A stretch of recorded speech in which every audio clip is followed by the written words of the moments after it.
For the longest time, whenever someone asked, "Who are you?" our answer was almost always tied to our job.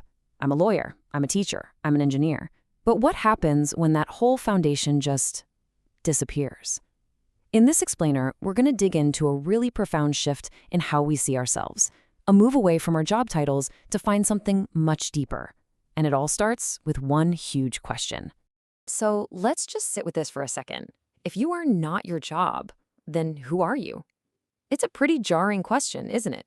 But it's also, believe it or not, an incredible opportunity. To really get it, let's first take a look at the old world that made this question so tough to answer in the first place.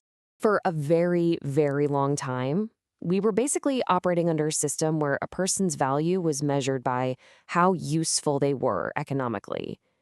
The source material for this actually calls this era the commodity of man.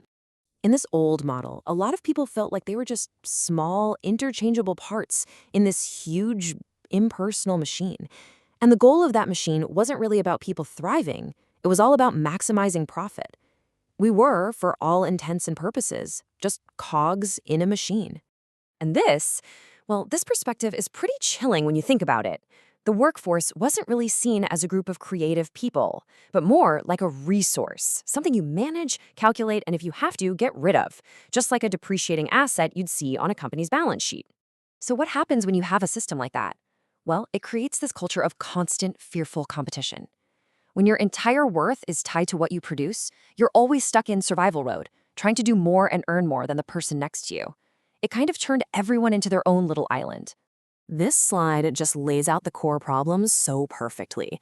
On the left, you've got the old world identity, where your entire worth is just your job title and your salary. And on the right, you see the result, a really fragile sense of self.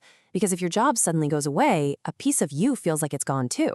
The main point here is that this foundation was never really stable to begin with. So into this already shaky system comes this huge disruption, a moment that really forces every single one of us to face that instability head on. Things like the Great Layoff or the AI revolution. They really feel like an ending, right? But the source material frames them as a necessary transition. It's almost like they're designed to shatter these false mirrors we've been looking into our whole lives, forcing us to find a truer reflection of who we really are. And here we are, right back at that big question. But this time, it feels heavier, doesn't it? It has a new urgency. This isn't just some philosophical thought experiment anymore. For a lot of us, it's become a very practical, very real question. So, where do we find the answers? Well, let's check out some ancient wisdom that might just show us a way forward. The cool thing is, we don't have to invent a whole new way of being from zero. The sources actually point us to these ancient blueprints for living, and we're going to start with a really powerful concept from Japan. Let me introduce you to Ikigai. It's not about finding a job, it's about finding your reason for getting up in the morning, your reason for being. It's this beautiful, holistic way of finding purpose and joy in your life.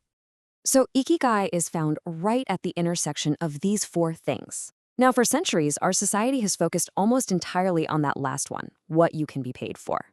But now, as that piece of the puzzle starts to change for so many, we are finally liberated to really explore the others, what we love, what our unique talents are, and how we can actually serve the world. Man, I love this quote. It totally reframes this really difficult time as an opportunity, like a curtain call for our true selves to finally step onto the stage. It's not about destruction, it's about reconstruction. Okay, so Ikigai helps us find our individual purpose. But we don't live in a bubble, right? We're not alone in this. This second ancient blueprint is all about our connection to each other. This is Ubuntu. It's an ancient African philosophy that holds this incredibly profound truth. Our own humanity is found through our connection to other people. I am because we are. My existence and your existence are tangled up together, inseparable. Here, you can really see the massive shift in perspective. The old world saw society as just a bunch of separate people, all competing with each other. But Ubuntu shows us the truth. We're an interconnected whole, like a living tapestry where every single thread matters. And if we're all connected, then success can't just be about how much money or power one person can get. The new way to measure success becomes the flow of what the source calls the thread of love.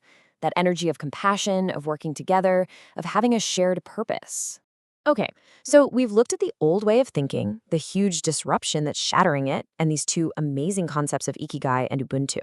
Now, let's pull it all together into a real practical blueprint for this new way of being. This is it. This is the key takeaway, the map of the whole thing. On the left, you see the old structure, everything based on me. In the middle column, those are the big events that are forcing us to change. And on the right, that's the new structure, where everything is based on we. Just look at these 5 huge transitions. We are moving from survival mode to collaboration, from an identity based on a profession to an identity based on our true essence, from success as profit to success as love and connection, from an education that trains you to be a tool to one that helps you find your purpose, and finally, from a society of separate individuals to an interconnected whole.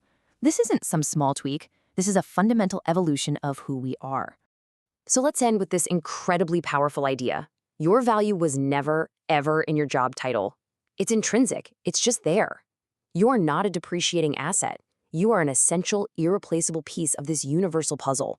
The real question, then, isn't what you're going to do for a living.